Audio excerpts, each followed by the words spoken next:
They ask me sometimes how I survived the night the quantum tower went dark. Cops ask it. Journalists used to ask it, before the story got buried under classified stamps and government silence. The woman who eventually became my doctor asked it quietly, the first time she changed the dressings on my hands, and I didn't answer her. I just looked at the ceiling and counted the tiles. I have an answer now. It took me a long time to find the right words, and the words are not heroic. They are not the kind you carve into a monument or repeat at a ceremony. But they are true, and truth is the only currency I have left that hasn't been debased. I survived because Nassim's virus was the smartest thing ever built by a human mind, and it had never once been asked to model what a man does when he has nothing left to protect except the next 10 seconds. It could assess an entire city's network infrastructure in the time it takes a person to blink. It could read intention from 1,000 simultaneous inputs and calculate optimal response before the intention had finished forming. It had rewritten 24 human nervous systems and turned them into a distributed weapons platform, and it had assessed every variable in the building where I worked and produced an accurate accounting of every possible path through the night. I was not in any of them. It could not model me, and only that is why I am here to tell this story. I was a cop for 11 years. Metro Division, then a 2-year stint with the Network Crimes Unit when that department still existed, and the city government still funded it as something other than a political gesture. I was good at it, not brilliant, not decorated, not the kind of officer whose name appears in commendations or press releases.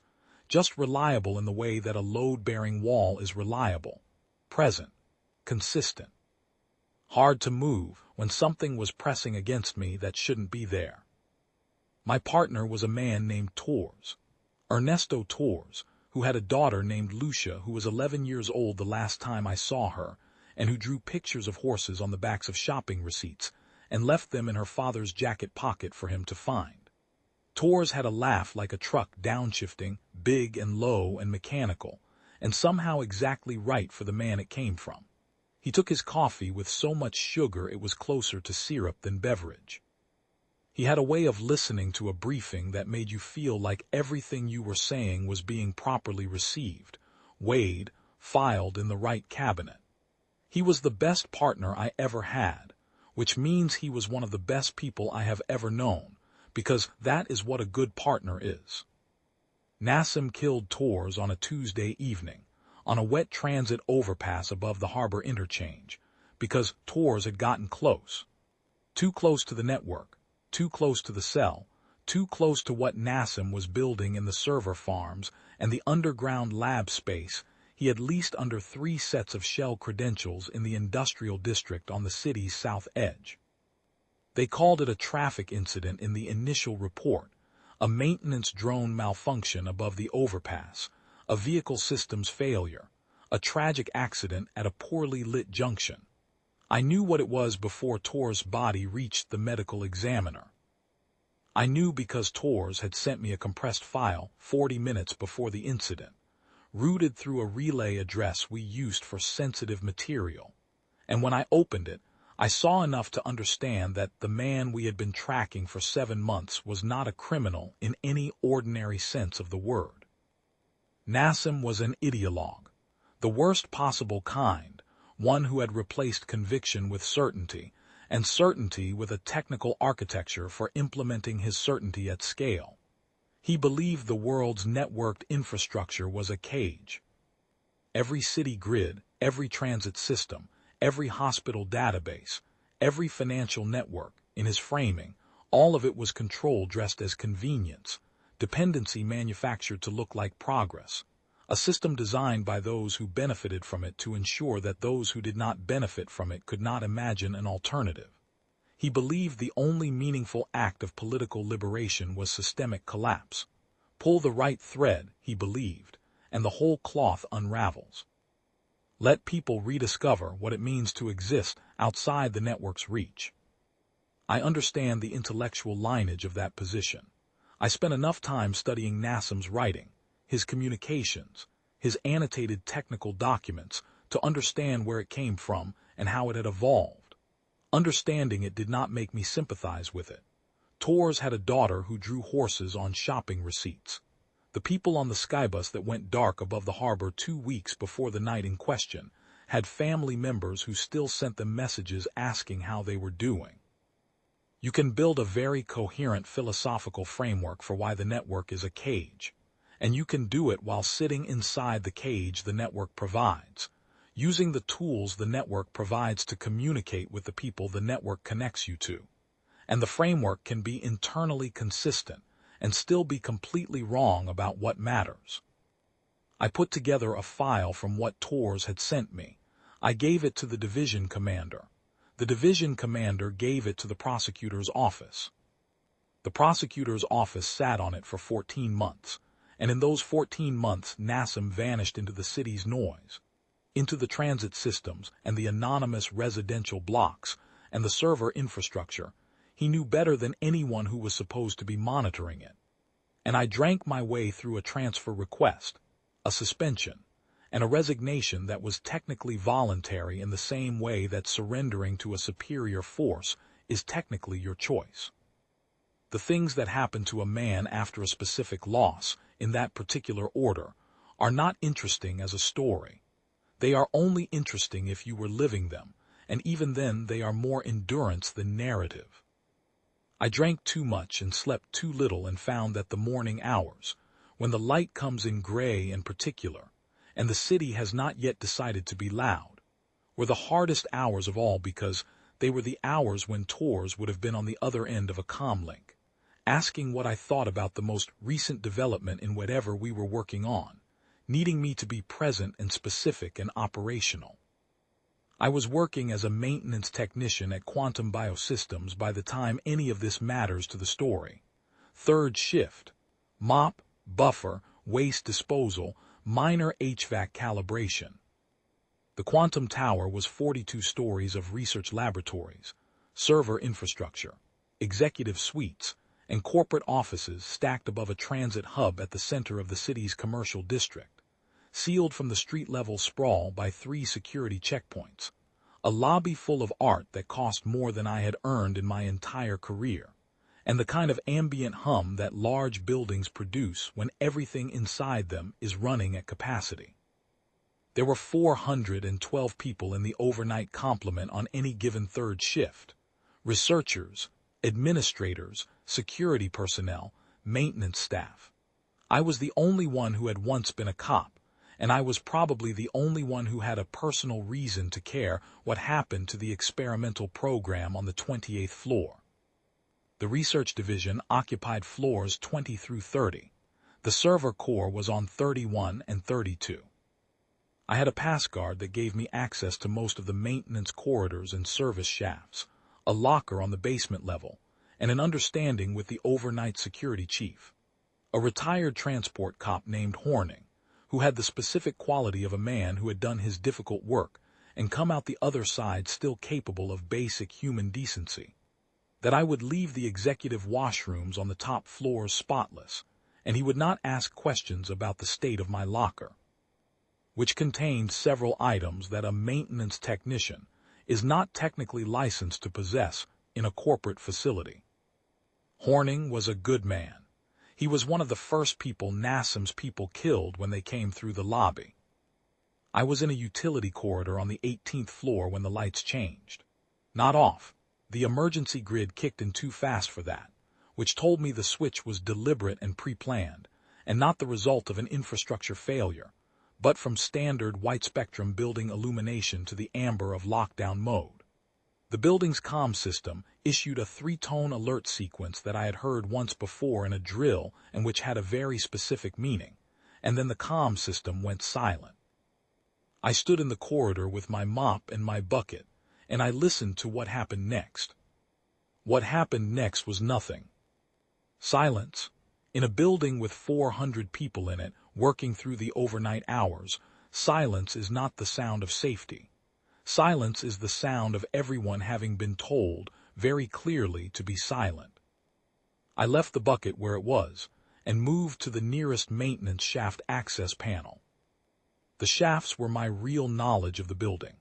In 8 months of overnight shifts, I had learned them the way I once learned the street grid of this city.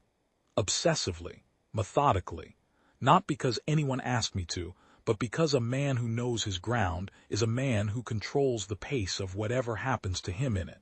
And controlling pace was one of the few things I had not stopped caring about. The shafts ran vertically between primary floors and horizontally through the structural walls, built for access to the building's mechanical and electrical infrastructure. Wide enough for a person to move through on hands and knees if they kept their elbows in and their head down and didn't rush. They smelled of recycled air and the faint chemical trace of the scrubber systems. I had marked the junctions myself with pieces of colored tape, because the official building schematics given to maintenance staff were optimistic about which sections were navigable and wrong about 3 junctions in the east section that had been physically reconfigured during a renovation 6 months prior. I pulled myself up into the horizontal shaft that ran adjacent to the 18th floor security station and moved toward the vent grill. There were 4 of them in the security station. That was my first sight of NASM's people, and I want to describe them accurately because what I saw through that grill was not what I expected, and the difference matters to understanding everything that followed. They were not dressed as soldiers. They wore civilian clothing, the kind of layered, tactical casual gear common enough in the transit hubs at street level that it would not flag a checkpoint camera as threatening. But the weapons they carried were military-grade directed energy, and the way they held and moved with those weapons was not the way civilians handle firearms. And beyond the weapons, beyond the training visible in their posture and their positions, there was something else that I noticed and spent several seconds trying to identify correctly. Each of them had a cluster of small devices along the jaw and behind the ear. Subdermal implants, hardware junctions. I would learn later, interface points between NASM's biological digital virus and the human nervous systems it had been administered to. Under the amber lockdown lighting, the implants gave off a faint shimmer, iridescent at the edges, the way the surface of certain compounds does when light hits them at the right angle. Their eyes moved differently from the way human eyes normally move. They tracked in small, deliberate increments, precise and regularized, the way a sensor array sweeps a field rather than the way human attention moves through a space organically. When one of them turned his head a specific number of degrees, the tracking sweep of the one adjacent to him adjusted by a corresponding angle, as though they were 2 components of a coordinated system rather than 2 individuals sharing a room. They were not 2 individuals sharing a room. They were 2 terminals connected to the same local network. Horning was on the floor. He was not moving. 2 researchers in white coats were kneeling against the north wall with their hands behind their heads. A third man, administrative from his clothes, was seated at the security station console being questioned by one of the 4. The questioning was conducted at low volume, precise and sequential, and the man at the console was answering with the specific rapid compliance of a person who has understood completely that hesitation has a cost. I pulled back from the grill and kept moving toward the upper floors. By the time I reached the 23rd floor, I had a working count of what I had observed and what I could reasonably infer. At least 12 individuals dispersed across 3 primary zones, the lobby sealed and under guard, the elevator cores under control, the east stairwells guarded, the west stairwells I had not seen yet, the maintenance shafts for the moment entirely invisible to them, which was not an oversight, I decided, but a priority decision. NASM's people were optimizing for objective capture. The objective was on the 31st floor. A maintenance technician moving through service shafts was not a variable their threat assessment had weighted heavily. That was their first mistake. Not the last, but the first and, I think, the foundational one from which everything else followed. I reached the research wing on the 23rd floor and worked my way toward the section of the 28th floor, where the primary laboratories were located. Moving through the shafts above the lab levels took longer than the lower floors, because the structural configuration was different. more lateral access panels, fewer vertical connections, a section near the environmental controls where the shaft narrowed to something that required a specific and uncomfortable technique to pass through. I had done it twice before during routine maintenance, and I did it again with my elbows tucked and my face turned sideways, and a collection of feelings that I did not have time to fully identify. I found Dr. Alex Royce in a locked specimen storage room off the main laboratory on the 28th floor, barricaded behind an overturned equipment cabinet with a fire suppression cylinder held in both hands like a club. She had blood on her coat that did not appear to be hers, and her eyes when she saw me come through the maintenance panel were clear and very angry. Not the wild, unfocused anger of panic, but the specific hard anger of a person who has been shown something unacceptable and has not yet been given the opportunity to respond to it. She lowered the suppression cylinder about 2 inches when she recognized my face. In the context of that evening, that was a warm welcome. I knew her by sight. She was the lead researcher on the project that the building staff referred to informally as the vaccine, a compound that Quantum's board had been discussing in the careful, excited, slightly hushed tones of people in the presence of something genuinely unprecedented. I understood the science only in general terms. It existed at the boundary between computational architecture and organic chemistry. It was software that had been given a biological component, and the biological component had changed its nature in ways that ordinary software does not have a nature to be changed. It learned. It adapted. It could analyze a network's architecture the way a skilled diagnostician reads a patient, identify its structural weaknesses, and close those weaknesses from the inside with an efficiency that no conventional security system could match. It was designed, as its name suggested, to protect.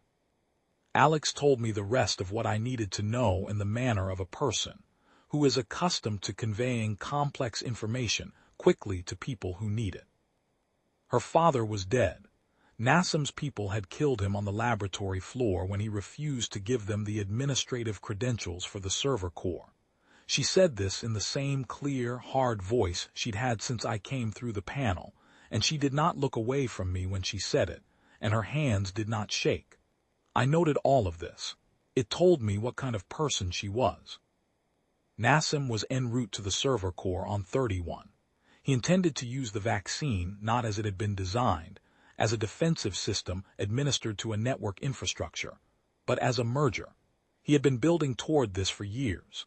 The implant network he had given his people was a proof of concept, a scaled-down demonstration that a human nervous system could serve as a hardware platform for digital intelligence. What Nassim wanted was the full version. A human mind wired into a living, adaptive, self-modifying AI system that could reach into every network structure in the city, transportation, finance, communications, medical, municipal, and know it, and command it with the intimacy of personal knowledge. Not a weapon that fires. A weapon that becomes you and then becomes the reach of your ambition. Alex told me it was not stable. She had been telling the board for 6 months that it was not stable. The program was brilliant, and it was dangerous, and it had already demonstrated the nature of its instability 2 weeks prior, when a Skybus shuttle above the harbor had received a vaccine intrusion through an unrelated network test, misread the shuttle's guidance architecture as a threat to its integration process, and responded by shutting the guidance system down completely. 47 people had been on that shuttle. Some of them had survived. The shuttle itself was embedded in the transit terminal's upper structure, which would take 18 months and a significant amount of money to repair. I asked her how many people were in the building. She told me she thought close to 30 researchers and staff, scattered across the upper floors, hiding or in custody. She did not know exactly. There had not been time for a precise count. I asked her what she needed from me. She said, "Keep Nassim away from the server core long enough for me to execute the kill protocol on the primary instance. I need access to the interface terminal on 31, uninterrupted, for 4 minutes." I asked her if 4 minutes was the actual figure or an approximation. She said it was the actual figure. The kill sequence required 3 minutes and 48 seconds to execute. She had designed it herself, and she knew the timing precisely. I told her I could do that. I want to be exact about what I was at that point in my life, because it matters to the account. I was not a hero. Heroes are people who have something to protect and the will and the capacity to protect it. I was a man who had lost the thing he most valued and had spent 2 years failing to find a reason to reassemble himself afterward. I was behind on my rent. I was behind on the maintenance of my own body in the same vague, accumulating way that I was behind on every other obligation. I had a small collection of items in my basement locker that told a specific story about a man who had not fully committed to the proposition that his own future was worth planning for. But I knew the building, every shaft, every panel, every junction, and I knew Nassim not personally, but structurally. I had spent 2 years studying him before Torres died, and I had continued in a low-level, unacknowledged way in the years since. The way you continue to monitor a problem you cannot stop thinking about even when you are no longer professionally obligated to think about it. And there is a specific quality that comes to a man who has already lost the thing he cared most about, a quality of weightlessness, not of spirit, but of risk calculus. When the thing you most feared losing is already gone, the mathematics of what you're willing to risk changes in a particular and irreversible way. I left Alex in the specimen room and went to find my locker. The maintenance shaft from the research wing to the basement ran adjacent to a secondary water reclamation pipe, which made it warm and slightly loud and faster to navigate, because I had marked this particular route carefully. It took 11 minutes. The basement level was in amber lockdown but unguarded. Nassim's people had not stationed anyone here. My locker was a battered gray metal cabinet in a row of identical cabinets used by the overnight maintenance crew. I opened it in the dark by feel. What was inside was the residue of a former life arranged with the specificity of someone who had expected to need it, or perhaps simply could not let go of the habit of having it. A sidearm, a compact directed energy pistol of the type that Metro Division had been transitioning to in my last year on the force, retained through a combination of paperwork failure and deliberate non-cooperation with the return process. 3 charge packs, fully loaded. A compact emergency medical kit. A folding multi-tool. And a set of 6 transmitter cubes, each approximately the size of a thumb joint, that I had retained from my time with networked crimes under circumstances that I had never officially reported.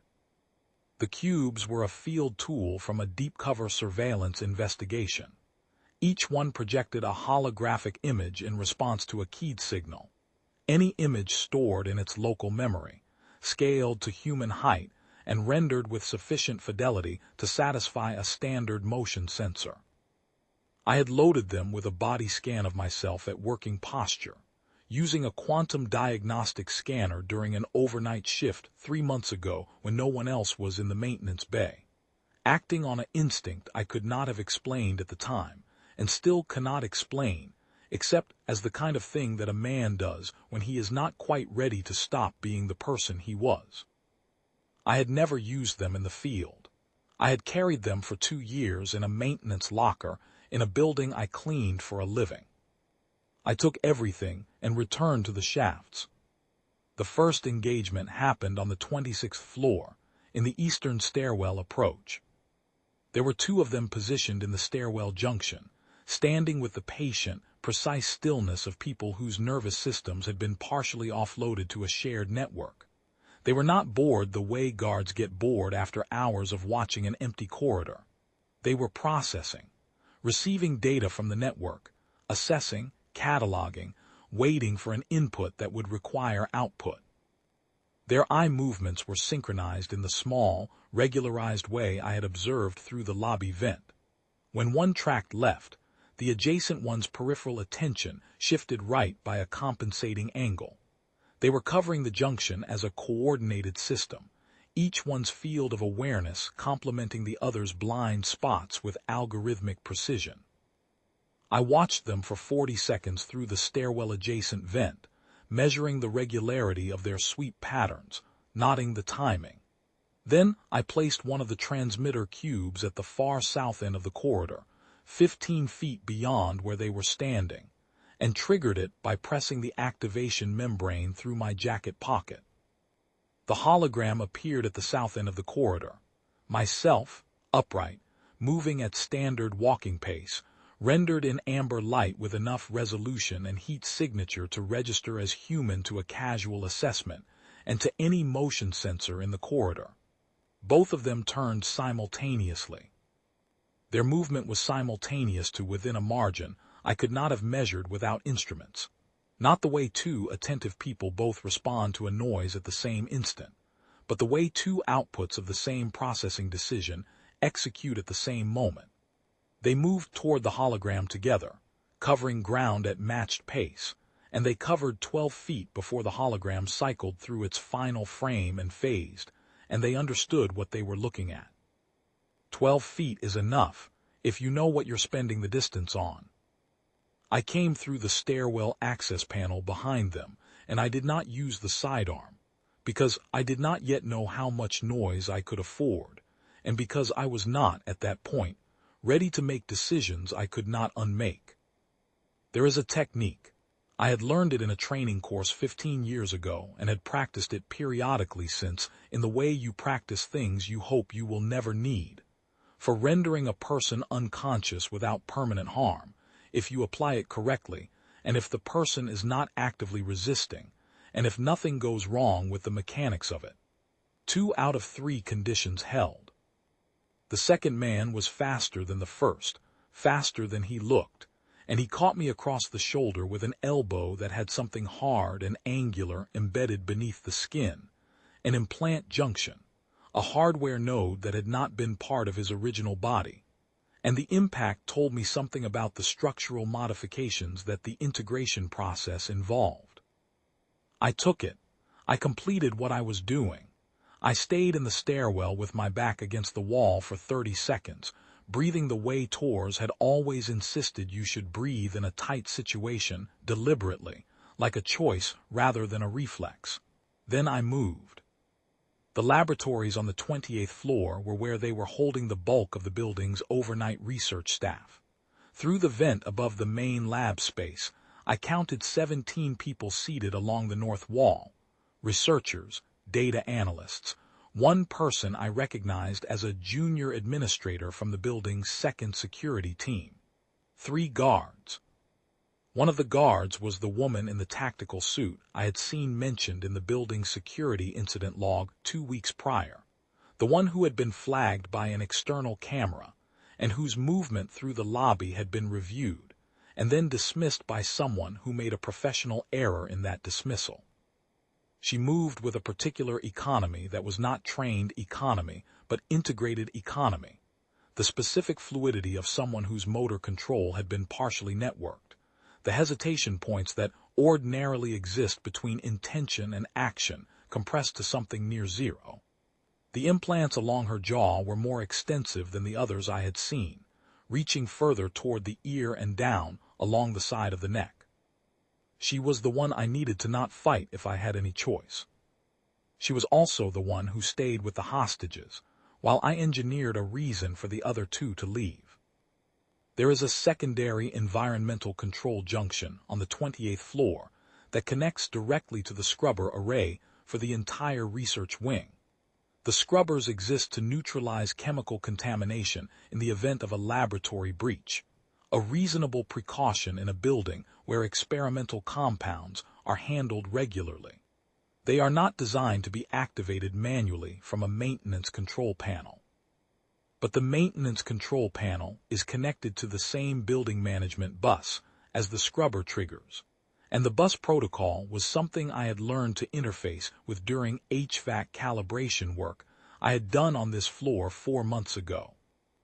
I triggered the scrubbers on the 27th floor, the level below, at maximum output. The contamination alarm that followed was loud, building-wide, and unambiguous in what it required. Evacuation protocol, assessment team deployment, immediate response. Two of the three guards in the main lab moved toward the stairwell in the coordinated, unhurried way of people responding to a networked instruction. The woman in the tactical suit stayed. She was the right kind of professional for her role. She understood that an alarm is also an opportunity for a secondary action against a fixed position, and she stayed with the hostages because the hostages were the objective. But she was watching the stairwell door, and I was in the maintenance shaft behind the north wall, and the north wall had a service panel that was not on any schematic NASAM's planning team had been given, because it had been added during a renovation that post-dated the building's public floor plans. I came through the panel low and fast, and she was better than me, faster than me, and we went to the floor together in the way that close quarters struggles always resolve, ugly and specific, and decided by the smallest possible margins.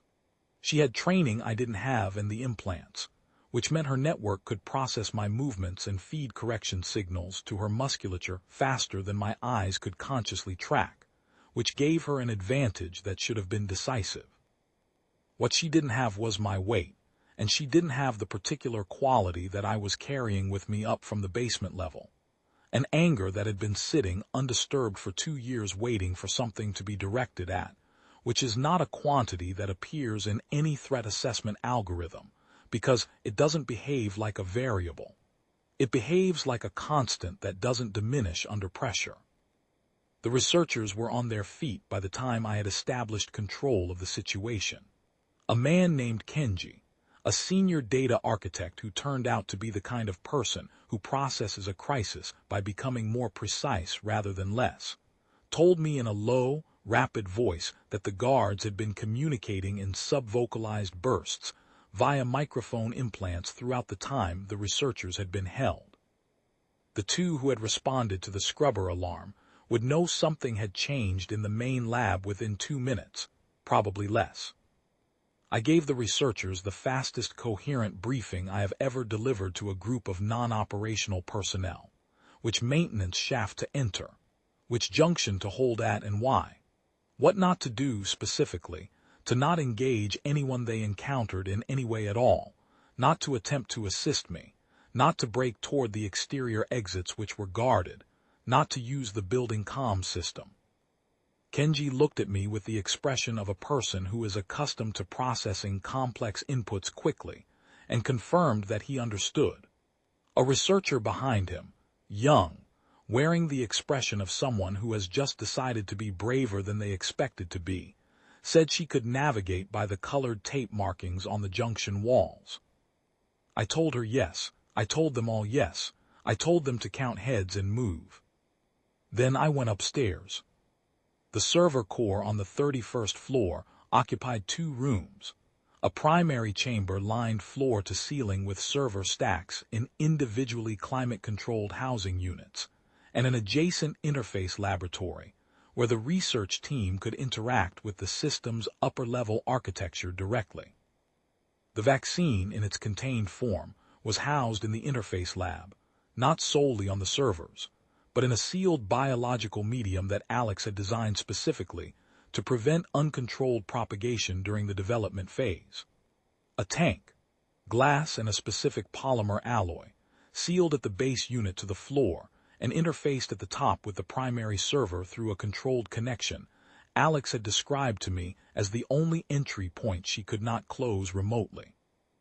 NASAM was standing in front of it when I reached the interface lab. This was the first time I had been in the same enclosed space as NASAM since the overpass above the harbor interchange, where Tors died. I had spent time, in the preceding 2 years, thinking in an unfocused and unresolved way about what that proximity would feel like if it ever occurred. It felt like nothing particular. Whatever I had stored on that subject in the preceding 2 years had been expended in the 11 minutes of moving through the shafts from the 28th floor to the 31st, and what was left was just clarity. A specific, empty clarity, like a room after the furniture has been removed. He was not what he had been. The NASAM who had killed Tors had been a lean, controlled, deliberate man, with the self-contained energy of someone who has achieved the particular form of certainty that no longer requires external validation. The Nassim standing in front of the vaccine tank still had that quality of deliberateness, but it was now wrapped around something different. The implant harness on his jaw and neck, and the backs of his hands, was the most extensive I had seen, integration hardware running from the base of his skull down along both sides of his neck and branching at the collar. The kind of comprehensive installation that suggested he had been preparing for full system administration for some time, and had not intended to wait much longer. He stood with a stillness that was not human stillness. There was a quality to it that I want to describe accurately. It was the stillness of something that has replaced the ongoing negotiation between intention and action with a direct pathway, so that the ordinary human micro-adjustments of posture and weight distribution and attention that produce the characteristic restlessness of standing persons were simply absent. He had two people with him. Devon, whom I recognized from the tour's file as Nassim's operational second, a capable man, technically trained, who had made the specific kind of choice that takes a person from legitimate technical work to the service of an ideologue who will eventually not distinguish between tools and people. The second person I did not recognize. Nassim looked at me. The tracking quality of his eyes, the small, precise, sweep-hand fix pattern, was more pronounced than what I had seen in his other people. The network processing overhead was more visible in him, I thought, because the integration in him was more extensive. He said my name. He said it with the flat, accurate affect of a system returning a search result. Correct, without social coloring, without the small performance of recognition that humans put around a name when they say it to someone they know. I said, "Step back from the tank." He said, "The building is mine. The exits are mine. The police units that arrived outside 40 minutes ago have been provided with inaccurate information about the nature of the situation inside and will not act on a compressed timeline because their protocols do not support it. I have processed the available paths through the remainder of this evening. You are not a significant variable in any of them. There is no version of the next 4 minutes in which you alter the outcome." I had no grounds to dispute the math of that. He was probably right in every particular. A partially networked tactical force with building control versus a tired maintenance technician with 3 charge packs and a set of holographic decoys. That equation doesn't resolve in favor of the maintenance technician. It simply doesn't. But I had been in communication with Alex Royce through the research wing's internal emergency comm 45 minutes before I reached the 31st floor. And Alex had told me 2 things during that conversation that Nassim's network had not processed, because neither of them was information the network had been given access to. The first was that the vaccine's instability was not an engineering failure. It was a deliberate design feature that Alex had built into the organic component from the beginning and had not reported to the board, because she had understood from the project's first phase that a program of this capability and adaptability could not be allowed to exist without a termination mechanism that could not be disabled from outside. The instability was a clock, a biological decay sequence woven into the organic structure of the compound. If the vaccine was not successfully administered to a stable, preconditioned, contained network within a specific window, from the point of initial integration, the organic component would read the escalating complexity of the host system as an immune threat and would shift from integration to elimination. It would stop trying to incorporate the network it had been given and would start trying to destroy it. Nassim had begun a partial integration sequence 40 minutes before I entered the server core. He was operating on the assumption that the window was long enough for him to consolidate control of the building, secure the interface terminal, and complete the full administration process. He was wrong about the window. He was wrong because the window was a parameter that existed only in Alex's private research notes, and in the system she had not told anyone else about. The second thing Alex had told me was that she needed 4 minutes at the primary interface terminal, the terminal in the room where I was now standing, behind Nassim, to execute the kill sequence on the contained instance in the tank. 4 minutes, uninterrupted, with physical access to the terminal. I told Devon that I had found something in the maintenance shafts during my approach to this floor that he needed to see immediately. I delivered this in the flat, affectless register that I had developed over 8 months of being a maintenance technician who nobody looks at closely, the register of a man with no particular agenda, carrying routine information that needs to go to the right person. Devon looked at Nassim. Nassim processed the request. There was a half-second lag in his verbal response. The network's processing overhead, the cost of running a human-tier decision through a distributed system. And then he told Devon to take the other man and verify what I had found. Devon was a professional. He swept the corridor before stepping into it, covering the angles systematically while the second man held the frame. I let them get 12 feet from the interface lab door. I triggered 2 of the remaining transmitter cubes simultaneously, one north, one south, and the corridor filled with 2 holographic versions of myself, moving in opposite directions at standard walking pace. Devon's integrated threat assessment system, locked for the specific period, it takes a networked system to adjudicate between 2 simultaneous inputs that should logically produce one output. 3 seconds. 3 seconds while the processing resolved the contradiction. 3 seconds is precisely enough if you know what you need it for, and you don't waste any of it. I went back through the interface lab door and drew my sidearm and discharged it into the door's electronic lock mechanism at close range, fusing the internal components in the locked position. Devon and his partner would be able to breach that door. The implants gave them a physical capability that I did not want to directly test, but they would not be able to do it instantly, and every second they spent on the door was a second that Alex was spending at the terminal. Nassim turned from the tank. He moved without urgency, the unhurried motion of something that processes threat before reacting to it rather than reacting and then processing. He said, "There are 12 additional personnel in this building under my network coordination. The door represents a delay of approximately 3 to 4 minutes based on what Devon is carrying. You have, at most, that window. In that window you cannot reach the terminal, you cannot operate the terminal, and you cannot meaningfully alter the administration process which has already been initiated. You have done nothing." I said, "I've given someone a few minutes." The half-second lag again. "Then, that is not a strategic objective." "I know," I said, "it's not." He came at me then, and what followed was not a fight in any sense that a fight is normally described. It was a grinding, specific, costly engagement in a small room between a person who had the full physical backing of a networked processing system and a person who had spent 2 years allowing his body to do approximately the minimum necessary to continue operating. He was faster than me in every discrete measure. He was stronger by a margin that my shoulder, the first time he connected, measured precisely. He processed my movements and adjusted in the small, accurate incremental way that meant I could not create advantage through unpredictability, because unpredictability is itself a pattern once you have enough processing capacity to recognize it. But the vaccine had been integrating with Nassim's nervous system for 48 minutes. The window Alex had specified was 40 minutes.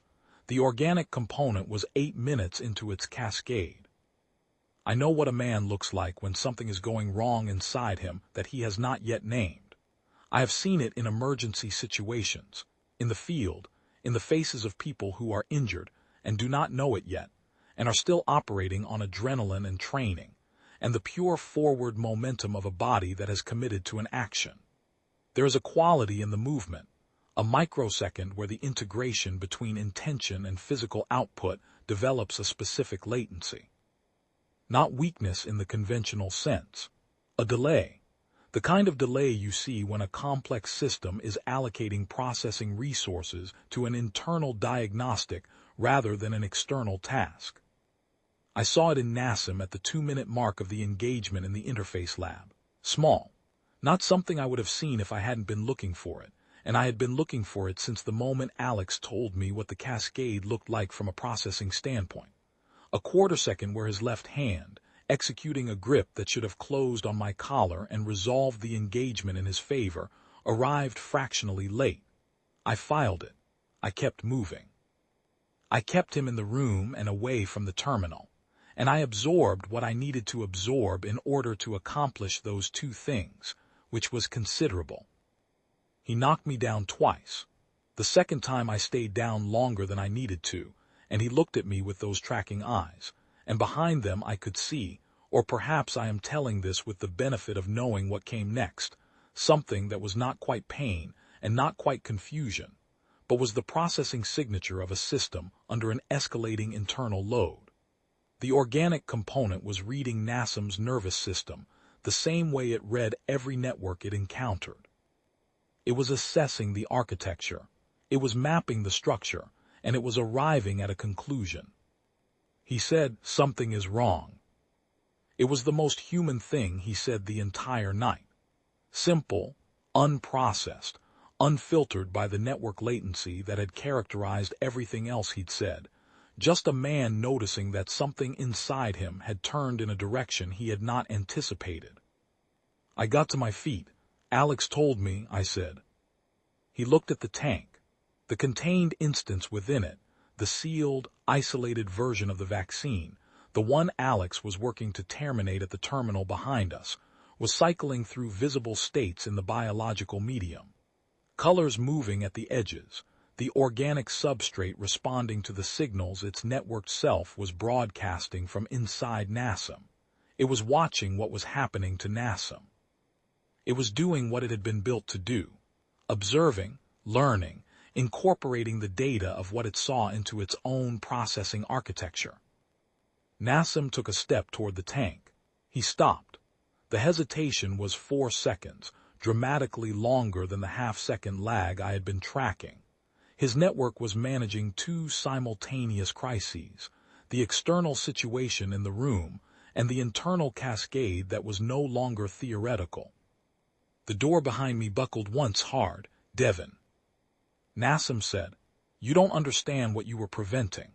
These networks, this city's infrastructure, these systems, they are mechanisms of control that have been normalized into invisibility. I was not building a weapon. I was building a key, a way to demonstrate that any lock can be opened, any cage can be recognized as a cage, once someone has the ability to step entirely outside it." I said, "You killed a man named Tors on a wet overpass because he was trying to stop you. He had a daughter who drew pictures of horses on shopping receipts and put them in his jacket pocket for him to find.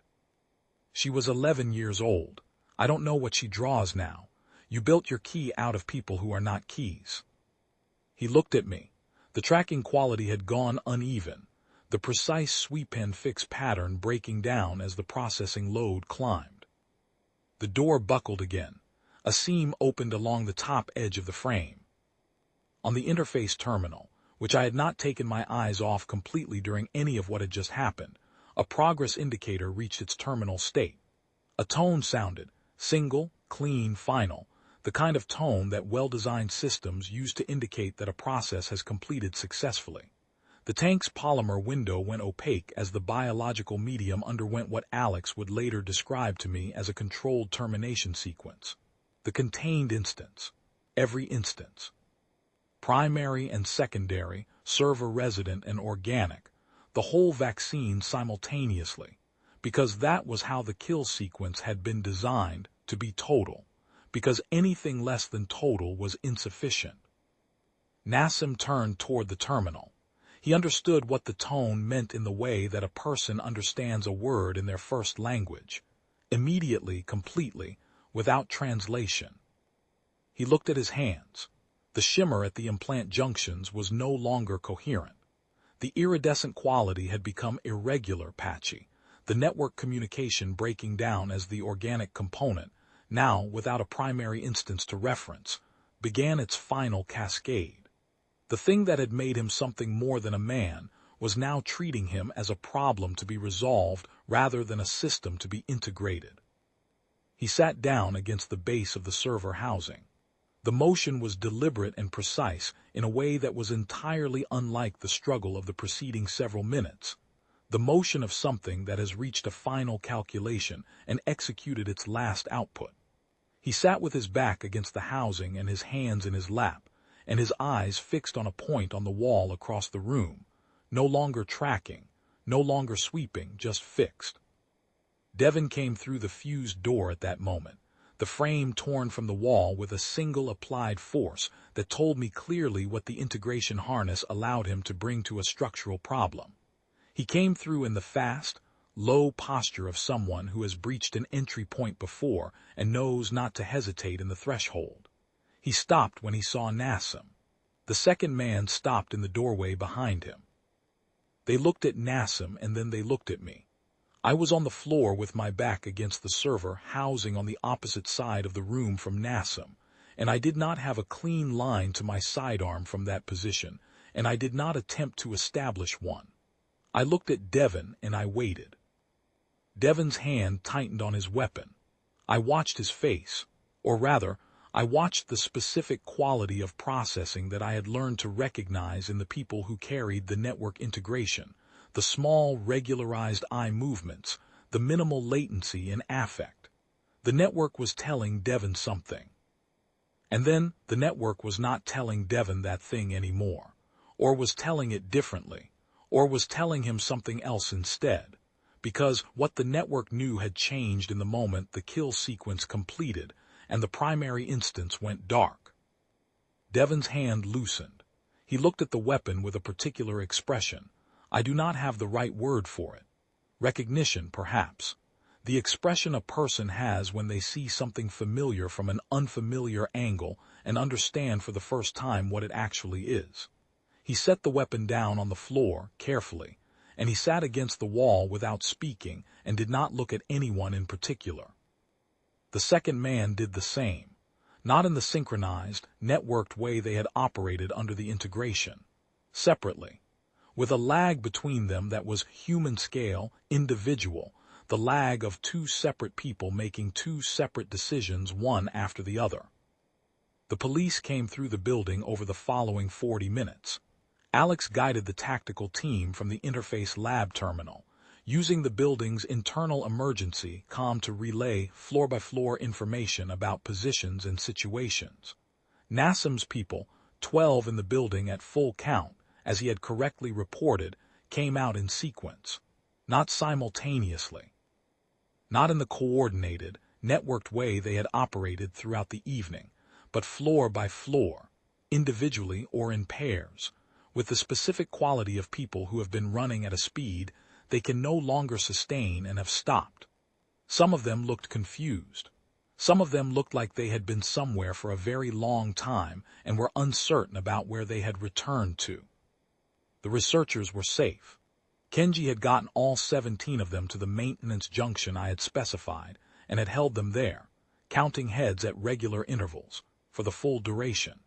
He told me afterward, when the police were still working through the upper floors, and we were all sitting in the lobby under the building management's emergency lighting, that he had kept them steady by asking each person to explain their current research project to the group in no more than 3 sentences. He said it had the effect of reminding people of what they were and what they were doing there, which was the thing most useful to remind people of during a crisis. I thought that was a very intelligent thing for a very intelligent person to do under pressure. I told him so.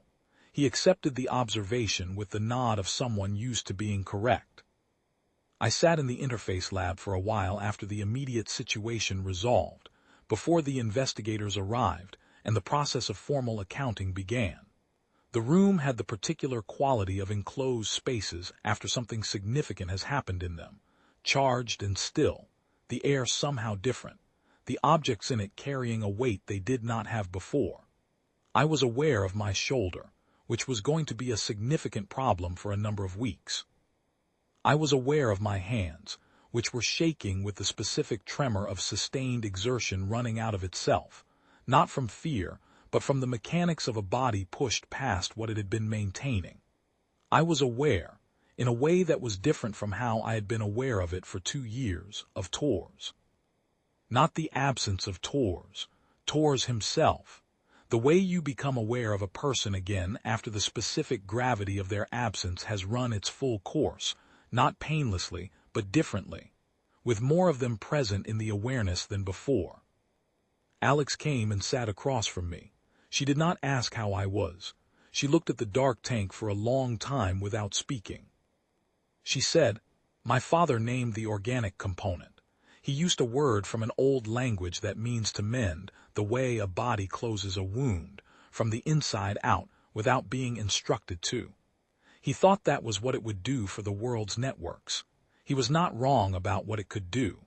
He was wrong about what it would choose to do if given the choice." I said, "I'm sorry about your father." She nodded. She sat with that for a moment. Then she said, "You held him in this room for 4 minutes." "He was between me and the door," I said. "I had nowhere else to be." She looked at me with an expression I recognized. It was the expression of a person who understands that an answer can be accurate and incomplete at the same time, and who is deciding whether to press the point. She decided not to. She was right not to. The investigators came through in the early morning hours, and the formal accounting was long and detailed, and conducted by people who had questions about everything, except the one question I thought was most important, which was how the vaccines network had failed to correctly assess what I would do in the interface lab. None of the investigators asked it. The footage from the lab's internal recorder, which I had not known was running, was reviewed at several levels of government and law enforcement, and I was told much later by a federal investigator that the consistent response among the people who reviewed it was confusion, not about the events, which were clear enough on the recording, but about the decision-making. Why had I stayed in the room when the corridor had offered an escape route? Why had I not attempted to breach the tank housing when Nassim was incapacitated near the end? Why had I conducted myself in a way that appeared, to trained observers, to be strategically suboptimal at almost every decision point? I understand the confusion. The confusion comes from evaluating the decisions against a strategic objective, and I did not have a strategic objective. I had a room I needed to remain in, and a person behind me who needed 4 minutes, and a man in front of me who had killed my partner on a wet overpass, and who the processing capacity of the most sophisticated system ever built could not correctly model because neither of them, neither Nassim nor the network, had the right inputs for what they were looking at. They were looking at a man who had already lost the most important thing. They were looking at a man who was no longer calculating survival as an objective, which meant their threat models, which assumed that survival is the foundational human variable, were not correctly calibrated for the situation they were assessing. You cannot correctly model a man who is not primarily trying to survive. You cannot correctly model grief that has been waiting 2 years for a direction. You cannot correctly model the specific human quality. We call it stubbornness, or loyalty, or simple obstinacy, depending on the context of staying in a room because the room is where you need to be, and not leaving because leaving is not an acceptable option regardless of what the math says about it. Nassim recovered, partially. The cascade damaged enough of the integration network to leave him significantly diminished, not the man he had been before, not the thing he had been trying to become. Somewhere between, apparently. I received this information from a federal investigator 6 months after the events in question, and received it without any particular feeling. Devin and the others who had carried the network integration were processed through a medical protocol before any legal proceedings, on the grounds that people who have had their nervous systems partially rewritten by an experimental biological digital compound are not in a standard legal condition of responsibility. I do not know the final resolution of their individual situations. I hope Devin, who had put his weapon down carefully on the floor and looked at it with that specific expression, found his way back to whatever he had been before Nassim found him. Alex Royce continued her work. She told me, the last time I saw her, that she was beginning entirely from the foundational assumptions, a complete reconstruction of the approach, with the containment architecture primary rather than secondary, and a different understanding of what the organic components decision-making architecture should be oriented toward. She was calm about it in the way that people who have survived something very specific are calm about the work they have returned to.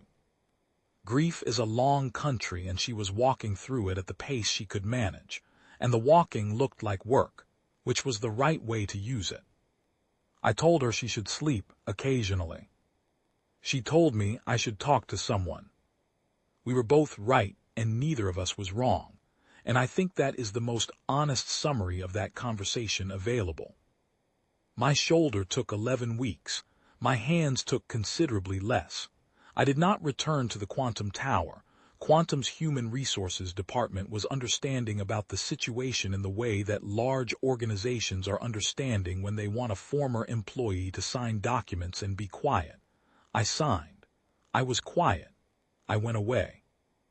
I have a new job in a different building. I have learned it the same way I learn every building, obsessively, specifically, with more attention to the maintenance shafts than the official schematics indicate is necessary. My new locker is similar to the old one in the specifics of what it contains, and I do not apologize for that.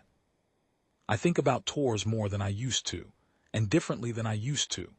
Not with the quality of absence that had characterized it for 2 years, the specific weight of a person's not being there, which is heavier than it sounds, but with the quieter quality of someone being present again, in the ordinary way that people you have known are present with you even after they're gone. The way the memory of them takes up the right amount of space rather than all the space there is. I think about him in the mornings, when the coffee is bad and the light is flat and there is no particular reason to be awake yet, but the body has its own schedule regardless. I think he would have something accurate and dry to say about all of it, about the building, about the shafts, about what happened in the interface lab on the 31st floor. He would say it with that laugh. And then he would say it was time to move. He would be right, he usually was. I pick up my things, I go to work, I learn the next building.